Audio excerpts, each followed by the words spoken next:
Right now, rising waters in Camden County, where the flooding is forcing people out of their homes. No relief from the record heat, where deadly storms are leaving millions without power during triple-digit temperatures. And saving more lives on the battlefield, the one thing doctors say could help keep wounded soldiers alive. This is First Coast News at 11. First for you.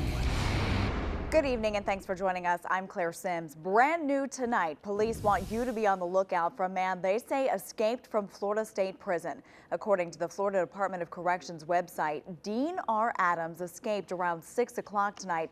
The website says he's serving time for crimes committed in St. Johns and Brevard counties. If you have any information about Adams' whereabouts, you're asked to contact police. Record flooding is still affecting the First Coast tonight, days after Tropical Storm Debbie passed through.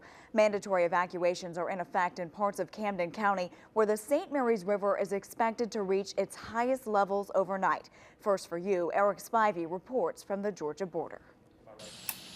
From last-minute repairs. First for you, meteorologist Mike Prangley is watching the water levels. Now, Mike, where are we right now? Well, right now we are talking about water levels tonight. Here's the good news: that it will start to slowly fall. And the problem for Camden County is we're talking about this answer coming right up. All right, thanks, Mike. Back on the water, Black Creek is once again open to motorboat traffic. Emergency officials had closed Black Creek because of flooding from Tropical Storm Debbie. But not everything is back to normal tonight. The Main Street boat ramp is still closed until crews can clean up the mud and muck left there. Volunteers with the Red Cross will be back out tomorrow helping those affected by Tropical Storm Debbie. They have set up distribution sites listed right here on your screen where residents can get cleanup kits, comfort kits, and water free of charge. Evangel Temple and the Clay County Fire Department will be open tomorrow from 9 a.m. until 6 p.m.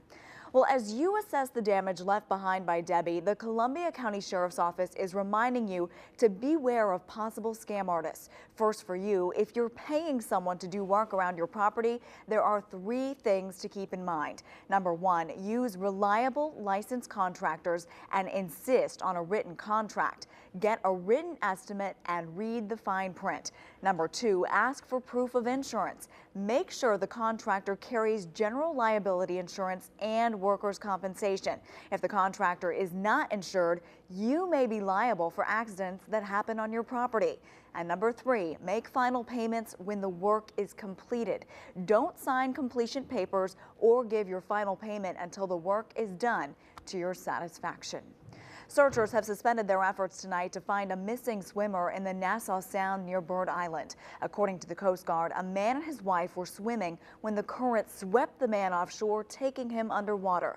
We are waiting to learn whether crews from JSO, Nassau County, and the Coast Guard will resume their search tomorrow.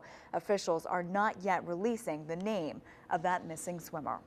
It'll be at least another day before officials learn how a missing 18-year-old ended up dead in a pond.